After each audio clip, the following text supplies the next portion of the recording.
cómo Dios sana tu mente cuando todo parece perdido. ¿Y si tu peor enemigo no fuera lo que te hicieron, sino lo que sigues pensando? Si en este momento sientes que tu cabeza es un campo minado de recuerdos, culpas y susurros que no te dejan dormir, no estás solo. Hoy quiero hablarte como alguien que ha visto a muchas personas pelear por su propio pensamiento, y como pastor que cree que Dios puede y quiere sanar la mente cuando todo parece perdido. Pero antes de seguir, escribe en los comentarios: Señor, limpia mi mente, hazlo ahora como un acto sencillo de fe. Nara siempre tuvo manos que trabajaban y una sonrisa que escondía la tormenta. En la iglesia era de las primeras en llegar y de las últimas en irse. Cocinaba para los necesitados, acogía a jóvenes en crisis y cuidaba del anciano del pasillo. Desde fuera, su vida parecía ordenada. En su interior, sin embargo, una repetición constante la devoraba. Reproches, escenas del pasado, imágenes que le llegaban sin invitación y una voz interior que le decía que no era suficiente, que era culpable, que siempre iba a fallar. Empezó con pequeñas dudas. Luego vinieron las noches de insomnio, en las que la oración sonaba como una vieja canción sin fuerza. Oraba, leía pasajes, buscaba consuelo en himnos, pero los pensamientos volvieron como gotas que perforan una piedra. A veces, en la oración, llegaba a creer que Dios no la escuchaba. Otras veces, sentía culpa por sentir eso, como si su lucha mental fuera, en sí misma, otro pecado. Un día recibió una carta de una amiga que le habló de una mujer sabia que vivía en la ciudad. No una curandera, no un gurú, sino alguien que escuchaba historias rotas y enseñaba a ordenar la mente. Nahara dudó. ¿No era acaso lo espiritual lo único que necesitaba? ¿No debía bastar la fe? Pero siguió la intuición y pagó el autobús hacia una ciudad que olía a lluvia y ventanas encendidas. La ciudad le recibió con su ruido habitual, claxones que parecían conversaciones agredidas, vendedores que gritaban ofertas, luces que no se apagan nunca. Llegó a una casa pequeña con plantas en las ventanas, una puerta de madera y un timbre que sonó como si rompiera una capa de silencio. La mujer sabia la recibió en la cocina con una taza de té y una mirada que no buscaba adornos. Veía lo roto y no se asustaba. «Cuéntame», dijo la mujer, «no hace falta adornar nada». Nahara habló como quien saca un nudo antiguo. Cada frase era una hebra del mismo problema. Habló de las imágenes que regresaban, de la voz que la acusaba, de la sensación de que su mente era una habitación donde alguien había volcado basura y se había marchado. Habló de oraciones que no cambiaban nada y de la vergüenza que le impedía contar a sus amigas. La mujer la escuchó sin interrumpir y al terminar dijo algo simple y directo: «Tu mente está llena de basura y la basura atrae huéspedes». Esas palabras rasgaron a Nahara. En su corazón resonó la parábola de Jesús sobre el espíritu inmundo que vuelve a una casa barrida y adornada y encuentra el lugar vacío. Vuelve con otros 7 más malos que él, y la condición final de esa casa es peor que la primera. Mateo 12, 43-45. La mujer no habló de demonios ni de éxitos dramáticos. Habló de espacio. Si limpias pero no llenas, lo que vuelve puede ser peor. Si quitas un pensamiento destructivo y dejas silencio, ese hueco puede ser ocupado por otros pensamientos igual de dañinos. No se trataba solo de expulsar, sino de reemplazar. ¿Cómo se limpia una habitación?, preguntó Nahara, agarrando la taza como si fuera un ancla. «Sacando la basura», respondió la mujer. «Si solo mueves la basura de un rincón a otro, la habitación sigue sucia. Si no la sacas, volverás a tropezar con ella.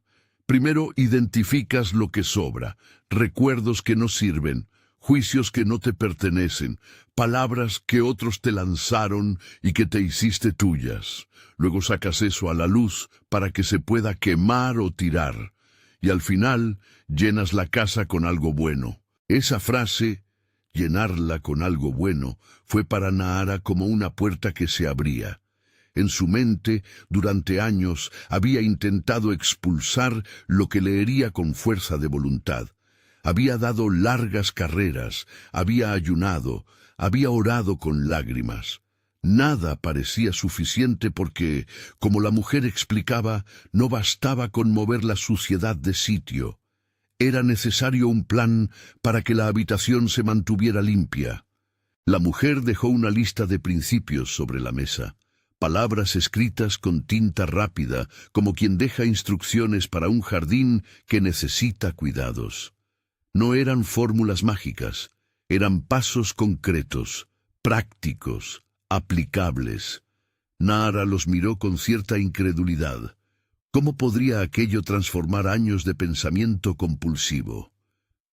La mujer sabia habló en voz baja, como quien no quiere espantar lo que empieza a brotar en alguien.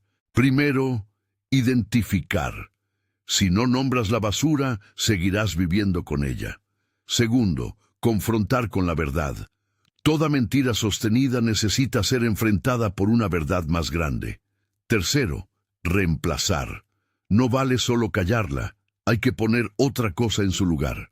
Cuarto, llenar el espacio con práctica, hábitos, lecturas, comunidad, oración intencional. Y quinto, perseverar. Las cadenas no se rompen de una vez. La conversación se apoyaba en imágenes cotidianas. La mujer no le habló solo de espíritu, le habló de costumbre, le habló de memoria como camino con surcos. Cada vez que pasas por un pensamiento, se hace más hondo y es más fácil volver. Se refería a algo que la ciencia después llamaría neuroplasticidad, pero ella lo describía con palabras sencillas, los surcos del pensamiento. Nahara sintió que por primera vez alguien le ofrecía una metodología que no la condenaba por fallar. Había compasión, sí, pero también una llamada a la disciplina. La sanidad no era un mérito personal que la eximiera de la lucha, sino un proceso en el que necesitaba participar. Era una coobra con Dios. En el camino de regreso a casa, las imágenes que la acosaban episódicamente se presentaron, como siempre. Pero ahora llevaba en la bolsa una hoja con 5 verbos que la mujer le había dejado. Identificar, confrontar, reemplazar, llenar, perseverar. Cada vez que una de esas imágenes aparecía, Nahara intentaba nombrarla en voz baja. A veces la voz se quebraba, a veces solo logró un «eso no es mío» susurrado. Y sin embargo, algo nuevo había empezado, un movimiento consciente. Esa primera semana fue un desastre a medias, no porque nada cambiara, sino porque todo comenzó a ser visible. Identificar implicó llorar frente al espejo mientras escribía en un cuaderno las frases que le repetía el pensamiento intrusivo. Frases peores que palabras: te engañaron, no sirves, nunca vas a ser madre, ¿qué iban a pensar si supieran lo que hiciste? Ponerlas en papel fue como sacar bolsas de basura de una casa vieja. Al principio el olor parecía más intenso, pero era el primer paso para que el aire volviera a correr. Una noche de madrugada abrió el cuaderno y leyó lo que había escrito. Una lista de acusaciones. Sintió vergüenza y casi rompió el papel. Recordó a la mujer sabiendo decir: «No escondas, Nahara, lo que no se nombra te domina». Y entonces escribió también versículos cortos junto a cada frase, pequeñas antorchas frente a las sombras. Al lado de «no sirves», escribió Filipenses 4:8 en palabras sencillas.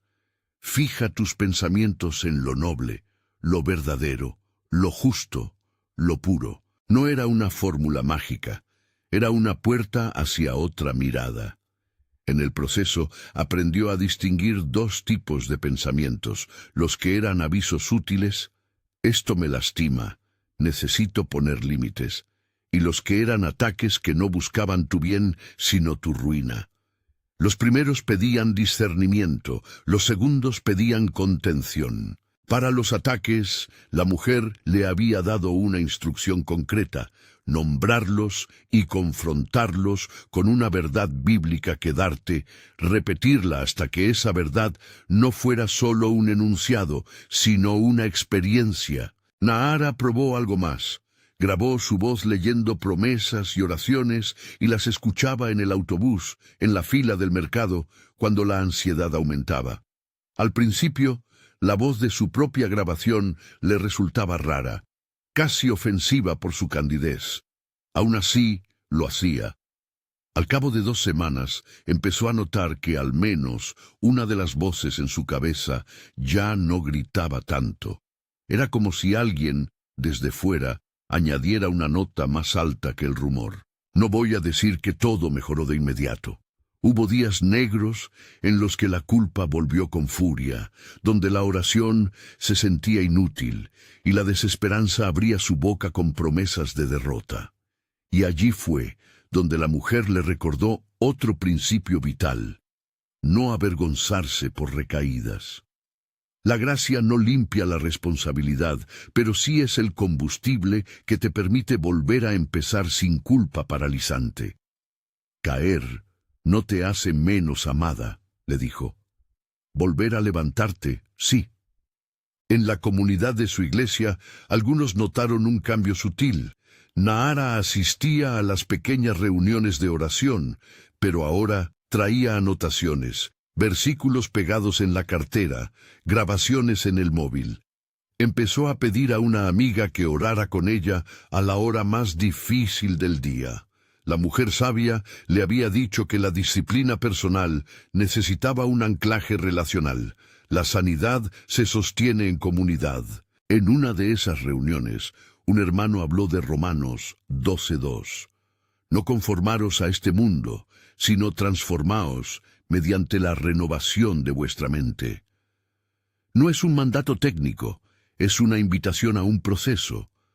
Nahara lo oyó y sintió que ese pasaje le daba nombre a lo que hacía. No se trataba simplemente de resistir pensamientos, sino de renovar. No era la mente la que debía trabajar sola, era ella con Dios, dándole a cada pensamiento una pauta nueva hasta que la pauta antigua se desgastara. La transformación fue lenta pero real. A veces, cuando una imagen le asaltaba, podía detenerse y decir, por ejemplo: esa imagen no define mi valor. Soy hija del Padre. No siempre funcionaba, pero era un inicio. A veces la verdad bíblica no desvanecía la imagen, pero la reducía, la hacía menos mandataria. En paralelo, Nahara empezó a entender que no todos los pensamientos requieren la misma estrategia. Algunos pedían límites: cortar contacto con quienes alimentaban la mentira, eliminar cuentas que le recordaban una comparación constante, decir no a situaciones que disparaban culpa. Otros pedían reposición, llenar el tiempo con lecturas edificantes, música que fortaleciera la esperanza, conversaciones que trajeran luz. Y algunos pedían ayuda clínica.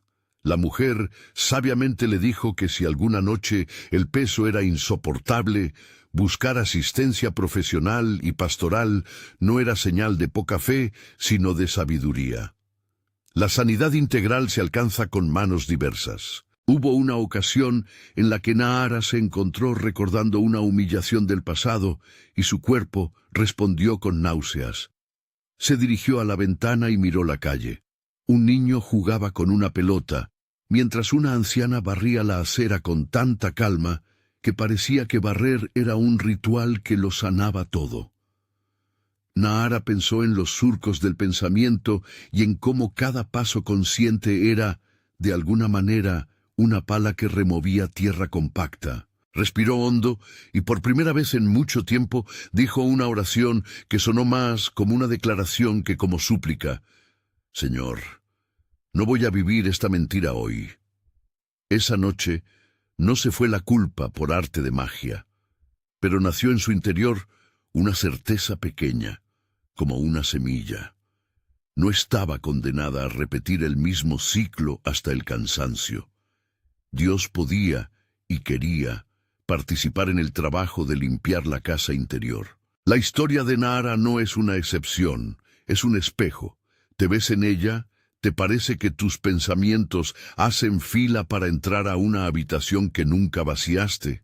Entonces la pregunta ya no es si Dios puede sanar tu mente cuando todo parece perdido, sino cómo vas a permitir que Él lo haga de manera real y cotidiana. Antes de seguir con los pasos específicos, quiero que visualices tu propia habitación mental. ¿Qué hay en el suelo? ¿Qué olor desprende la basura que ya no miras? ¿Quiénes son los huéspedes que se han acomodado? Haz ese inventario en silencio. Si puedes, abre tu teléfono y anota 3 pensamientos que te persiguen desde hace más de 6 meses. No juzgues, solo observa. Mientras haces eso, recuerda que hay varios niveles en lo que ocurre en tu interior. No es solo espiritual. Hay una biología que responde a repetición y hábito.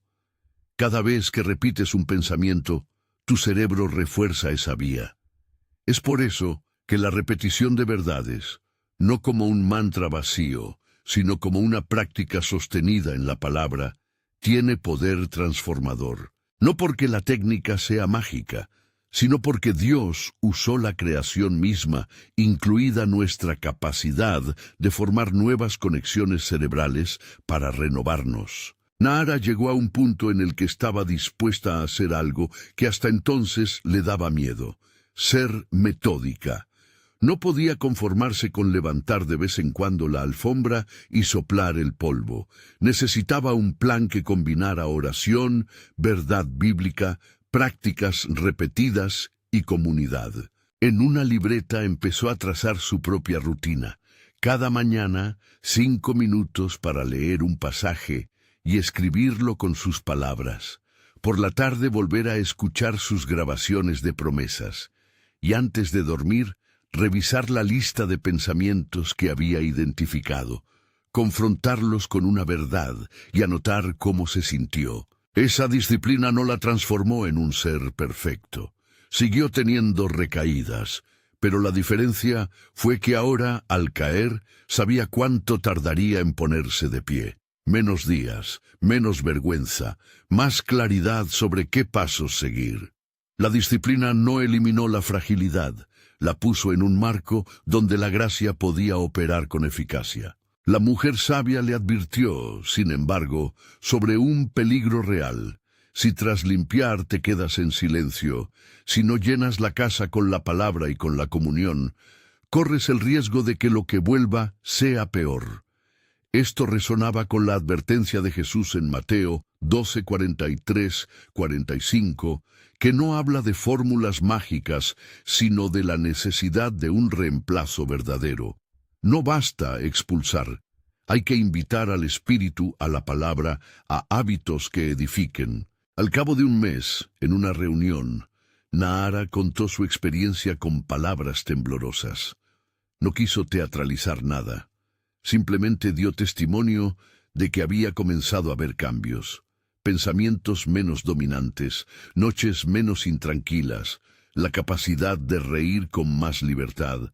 Otros se acercaron con preguntas y con historias propias. La comunidad, que a veces juzga, esta vez acogió. Y en esa acogida, Nahara descubrió otra verdad. La sanidad, que pide persistencia, se acelera con la compañía. Con todo, quedaba un punto que la mujer había nombrado, pero que Nahara aún no sabía cómo enfrentar del todo. La raíz. Decir, esto no es mío, es valiente, pero a veces la raíz está enterrada muy abajo. Detrás de un pensamiento intrusivo puede haber una herida antigua, una traición o un patrón de relación que requiere más que afirmaciones.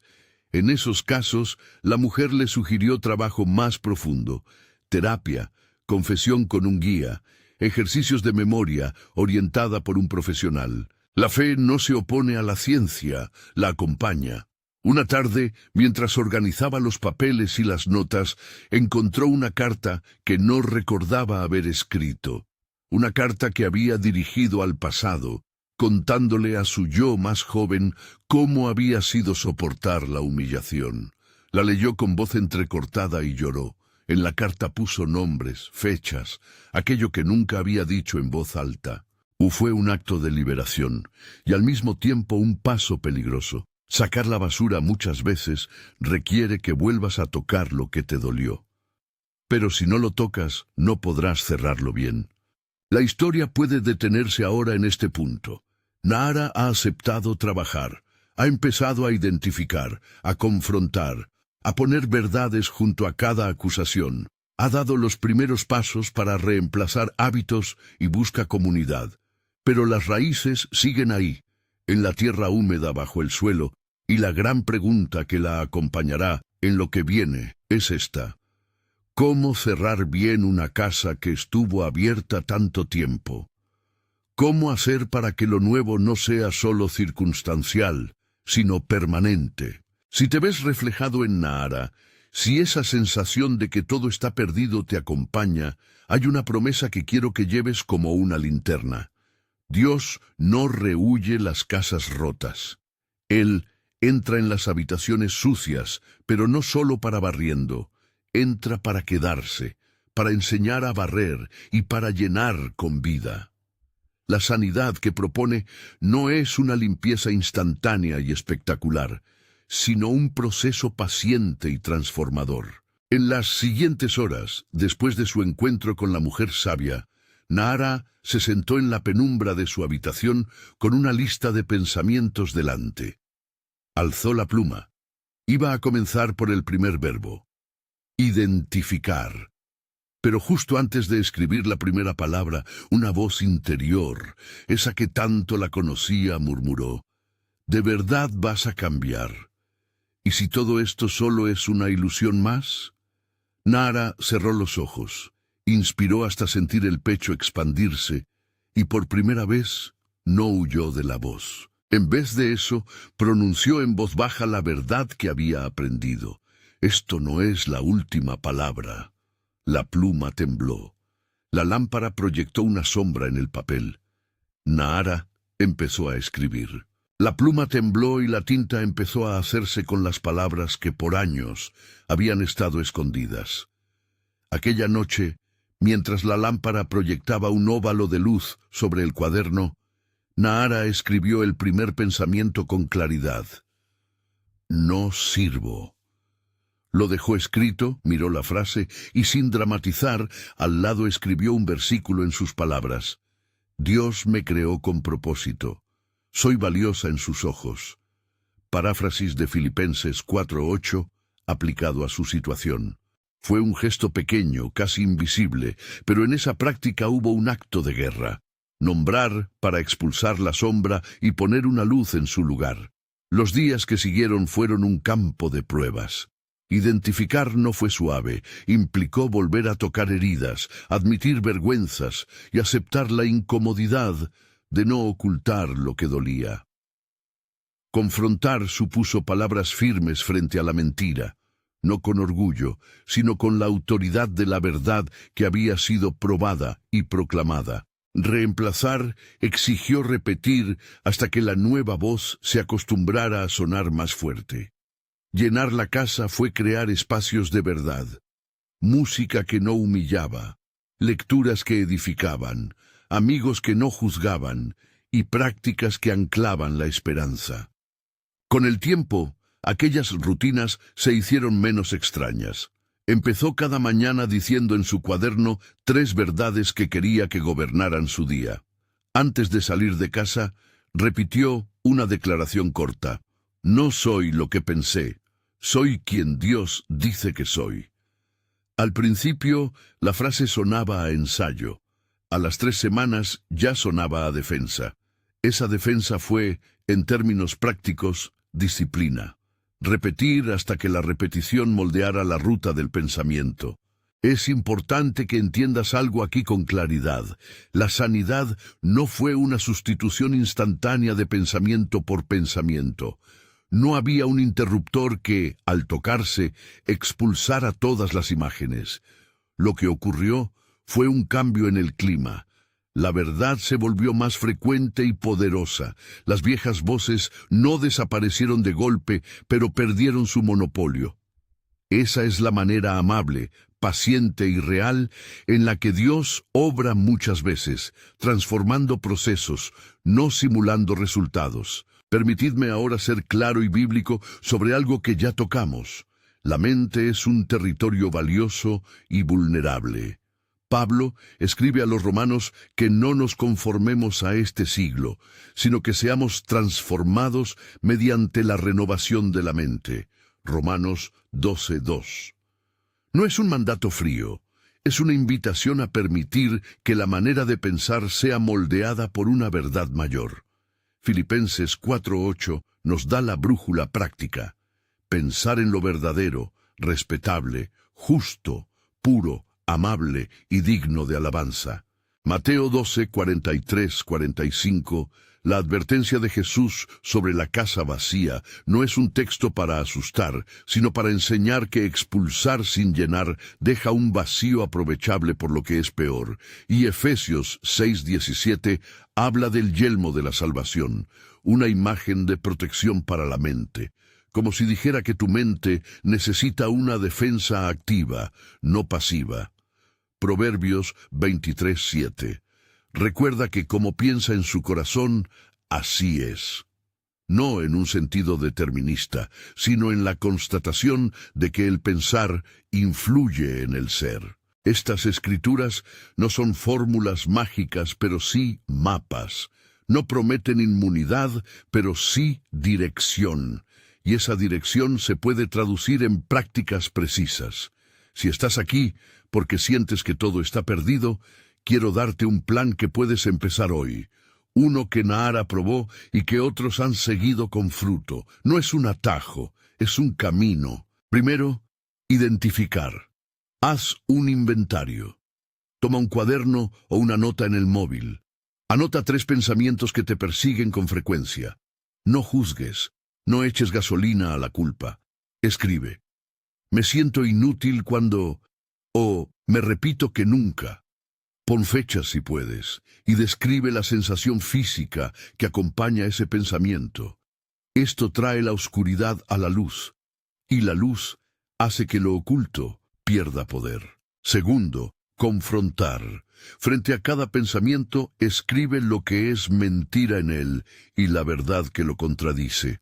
No te quedes en generalidades, busca un versículo que lo toque. Por ejemplo, si tu pensamiento es «no valgo», responde con una verdad bíblica.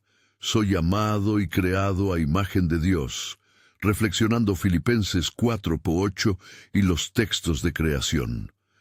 Si tu pensamiento es acusador, usa la escritura que te recuerda la gracia. No inventes teología, usa textos en su contexto. Si no sabes dónde buscar, comienza por Filipenses 4:8, Romanos 12:2, Salmo 139, Efesios 1 y 2. Escribe el versículo con tus propias palabras para que penetre tu lenguaje. Tercero, reemplazar. Cada vez que el pensamiento aparece, pronuncia la verdad que has escrito. Hazlo en voz baja, en tu mente o en voz alta en el coche o cuando estés solo. Graba esa verdad en tu teléfono y escúchala repetidamente. La repetición no es un truco, es el modo en que el cerebro forma nuevas rutas. En términos sencillos, cuando repites una verdad, tu cerebro comienza a crear un camino por donde esa verdad fluye con más facilidad. Con el tiempo, la vieja ruta, la que alimentaba la vergüenza, queda menos transitada. Esto es lo que la ciencia llama neuroplasticidad, la capacidad del cerebro de reorganizarse por la práctica. No lo uses como una palabra elegante, úsala como promesa práctica.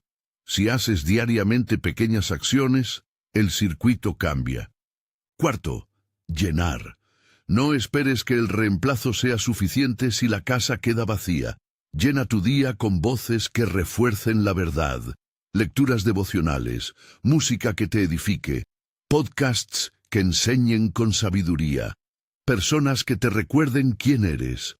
Haz un inventario de lo que te consume y empieza a reducirlo. Menos scroll que compara, menos emisiones que juzguen, menos conversaciones que alimenten la duda. Sustituye tiempo en redes por 10-20 minutos de lecturas edificantes, por lecturas de salmos, por memorizar un versículo cada semana. Coloca versículos en lugares estratégicos: el espejo del baño, la puerta de la nevera, la pantalla del móvil. Haz de la verdad un paisaje cotidiano. Quinto, perseverar. La disciplina cotidiana no es una imposición legalista, es el modo en que la gracia se instala.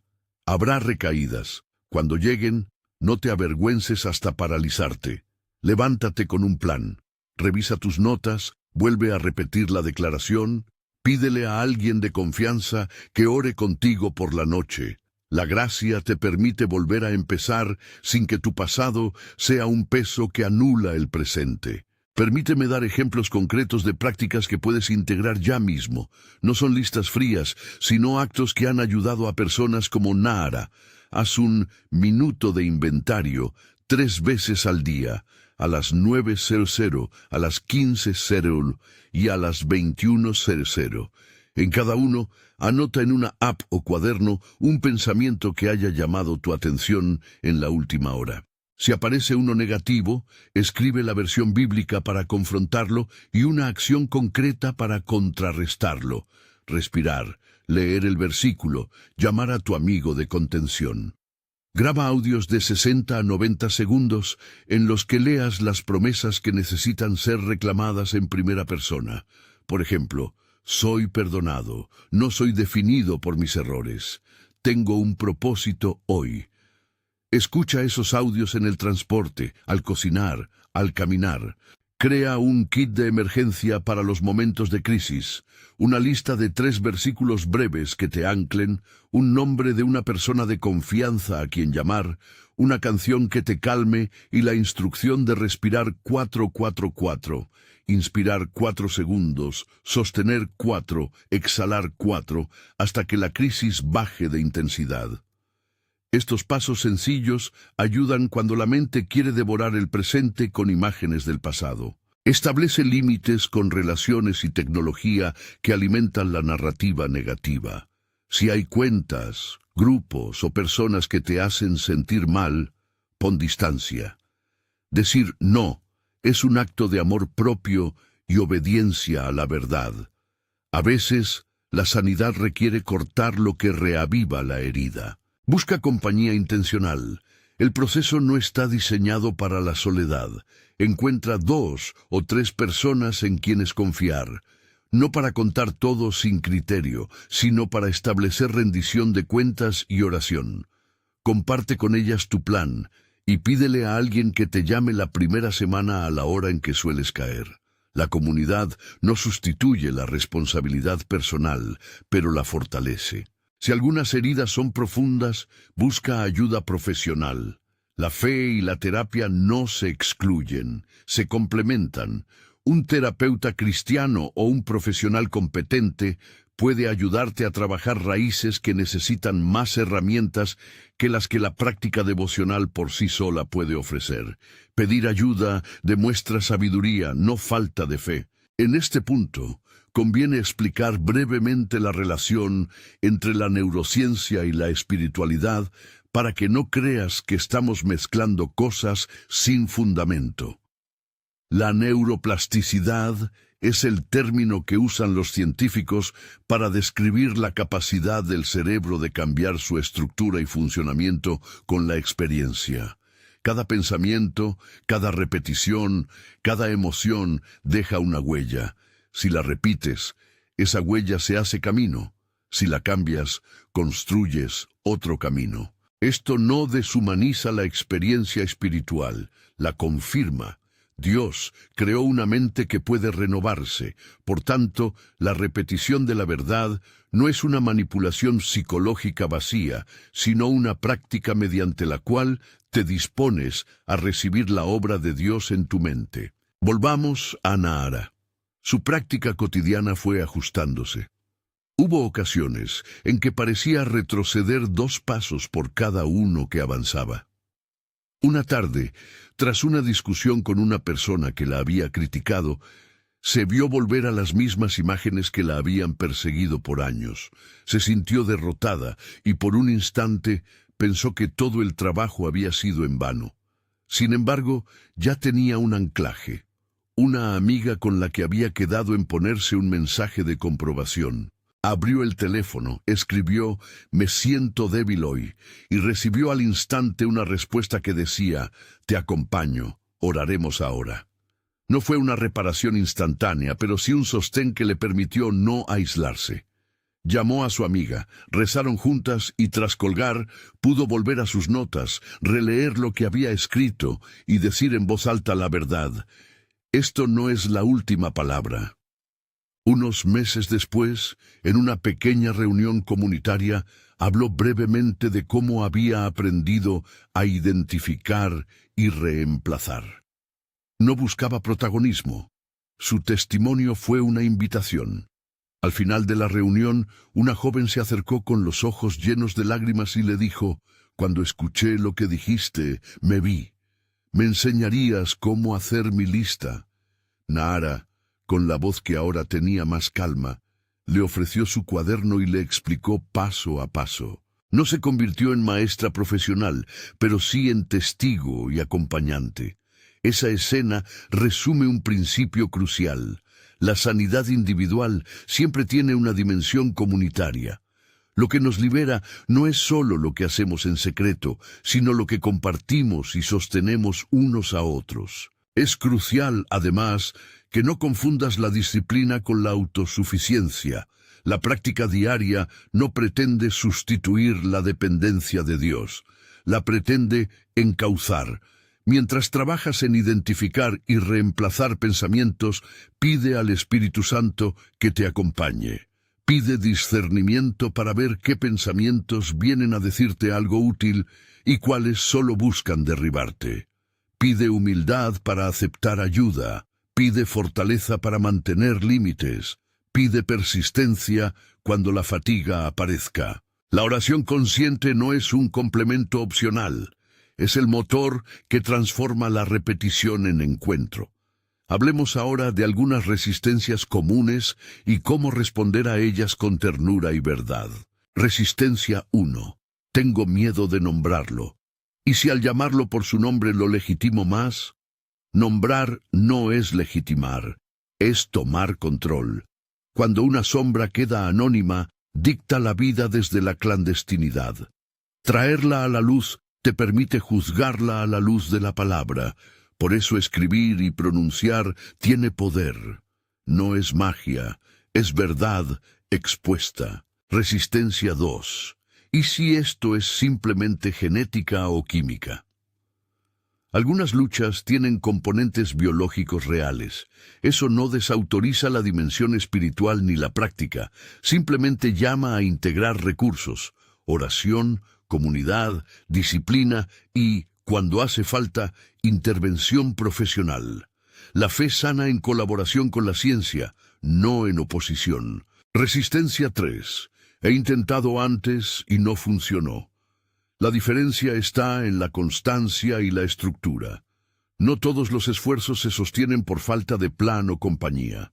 Mantén una estructura sencilla, un ancla relacional y prácticas repetidas. Si fracasas, levántate.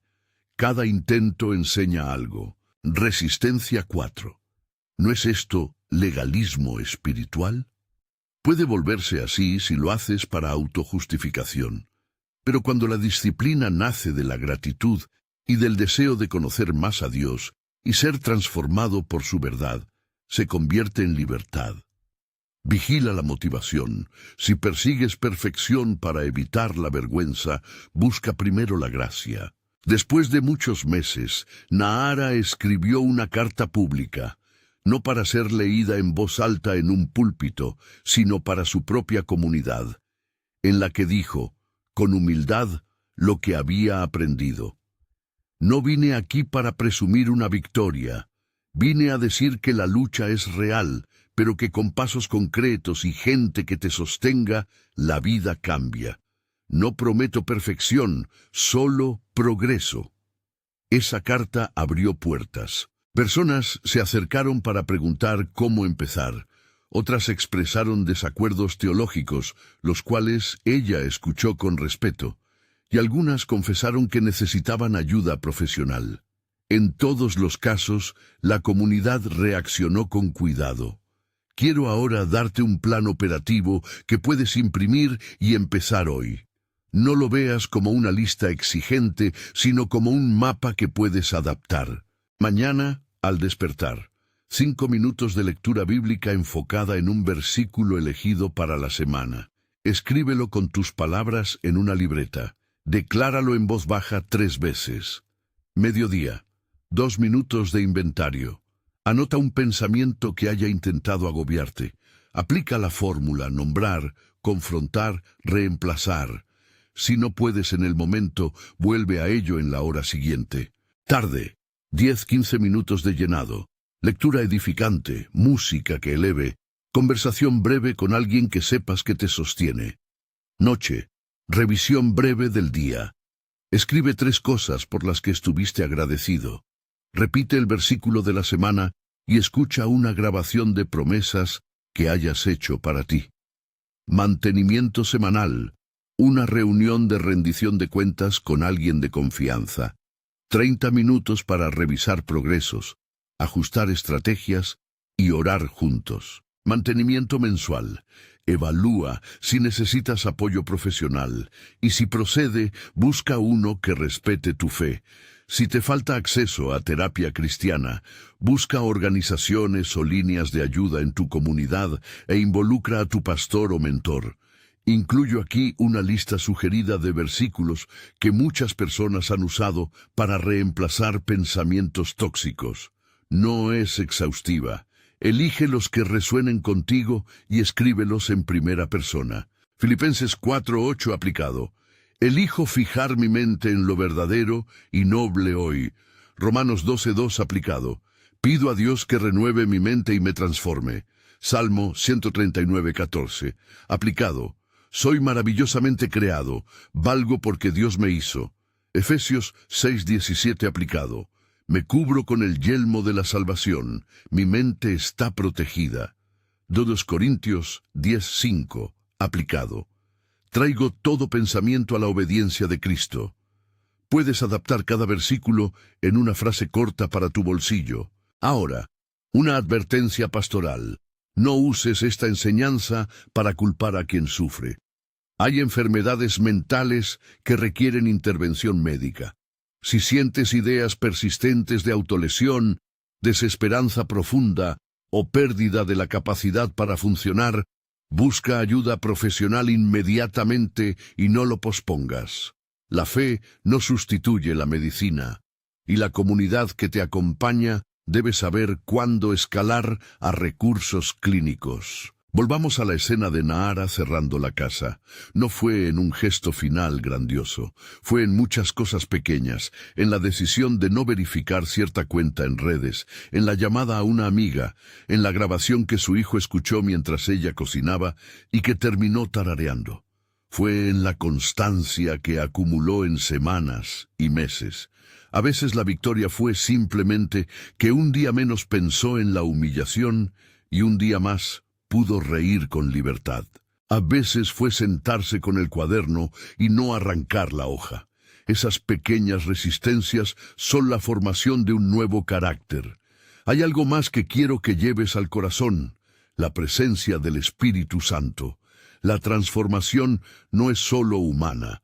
Cuando Jesús ofreció el mandamiento de renovar la mente, habló en el marco de una comunidad transformada por el Espíritu. Cuando oramos por la mente, no estamos lanzando etiquetas mágicas, sino pidiendo que el Espíritu haga en nosotros lo que nuestras palabras y prácticas abren y sostienen. Pide su ayuda para recordar la verdad en momentos clave. Pide su consuelo cuando la noche pesa. Pide su valentía para poner límites cuando relacionamientos te dañan. En este punto del camino, la mujer sabia le dio a Nahara una última instrucción práctica. Celebra las pequeñas victorias. No esperes una ovación para agradecer a Dios. Agradece cada gesto que te acerca a la libertad. Comer un desayuno sin que la culpa te domine, saludar a alguien sin esconderte, leer un texto sin retroceder a la vergüenza. Todo eso son pasos de sanidad. La gratitud es combustible para la mente renovada. La historia de Nahara encuentra su punto de inflexión cuando un día, varios meses después del cuaderno inicial, ella se encuentra en la plaza de su pueblo. Una mujer joven se acerca titubeante y le susurra: «Vi tu carta. ¿Me enseñas a hacer lo de la lista?» Nahara sonríe con una calma que antes no conocía y le entrega un bolígrafo. Le dice: «Escribe lo que te atropella primero. No importa si es un susurro, nombrarlo es el primer paso». Esa escena simple resume la novedad. De persona que solía ocultarse, Nahara ahora acompaña. Su experiencia no la hace insensible a la lucha de los demás, la hace empática y útil. Ahora, al cerrar esta enseñanza y regresar al motivo que nos trajo aquí, cómo Dios sana tu mente cuando todo parece perdido, quiero que recuerdes 3 verdades que resumen el camino. Primera verdad: la mente se puede renovar. No es una sentencia irrevocable. Romanos 12:2 no es solo un ideal, es una invitación al proceso donde Dios transforma. Segunda verdad: es un proceso que integra fe y acción. La dependencia de Dios y la disciplina humana se necesitan mutuamente. La oración es la llave que activa la gracia. La repetición y la práctica son los senderos por donde esa gracia camina. Tercera verdad: no estás llamado a hacerlo en soledad. La comunidad, la palabra, la disciplina, la terapia cuando procede y la oración constante forman un entramado que sostiene la sanidad. Antes de concluir, quiero proponerte algo concreto como acto de fe y comunidad. Escribe ahora tu nombre en los comentarios, si prefieres solo el primero, y junto a él el nombre de una persona por la que te comprometes a orar esta semana. No lo hagas por espectáculo, hazlo como pacto. Este es mi primer paso de limpieza. Esta es mi promesa de empezar a identificar y reemplazar. Si no puedes escribir en público, al menos escríbelo en tu cuaderno y guárdalo. Ese acto de nombrar en compañía transforma la resolución en alianza. Y ahora, si lo deseas, únete a mí en una oración breve. Pide al Señor con palabras sencillas, honestas. Si en algún momento necesitas acompañamiento profesional, busca ayuda. Decirlo no te quita fe, te da sabiduría. Recuerda siempre, la sanidad no es obligación humana sola, es colaboración con aquel que nos hizo. Vamos a orar. Señor, Padre misericordioso, venimos delante de ti con la honestidad de quienes ya no pueden sostener más el peso de pensamientos que destruyen. Tú conoces cada rincón de nuestra mente, cada recuerdo que nos despierta de noche, cada voz que nos acusa. Te pedimos que no te apartes de nosotros en la lucha. Renueva nuestras mentes según tu verdad. Cuando la culpa nos visite, pon tu gracia. Cuando la vergüenza intente gobernar, trae tu libertad. Te pedimos por la sabiduría para identificar lo que nos perjudica, la valentía para confrontarlo, la constancia para reemplazarlo y la ternura para aceptar ayuda. Envía tu Espíritu para que habite nuestras habitaciones interiores y no nos deje vacíos ni desprotegidos. Danos compañeros de camino que nos sostengan y la humildad para pedir ayuda profesional cuando sea necesario. No prometemos perfección, pedimos progreso. Que tu paz guarde nuestras mentes en Cristo Jesús. En su nombre pedimos y agradecemos. Amén. Que la bendición del Dios que renueva la mente te acompañe hoy. Que encuentres palabras para nombrar la sombra, fuerzas para confrontarla, verdades para reemplazarla y manos amigas que te ayuden a limpiar la casa. Si hoy piensas todo está perdido, recuerda que la historia de Nahara empieza donde tú puedes empezar ahora, con una pluma, una verdad y una comunidad. Escribe tu nombre como pacto en los comentarios y el nombre de una persona por la que hoy vas a orar. Comparte este video con alguien que necesita escuchar que no está solo, que Dios puede y quiere sanar la mente cuando todo parece perdido. Sigue practicando los pasos: identificar, confrontar, reemplazar, llenar y perseverar. Vuelve a este mensaje cuando lo necesites. Mantén la mirada en la gracia.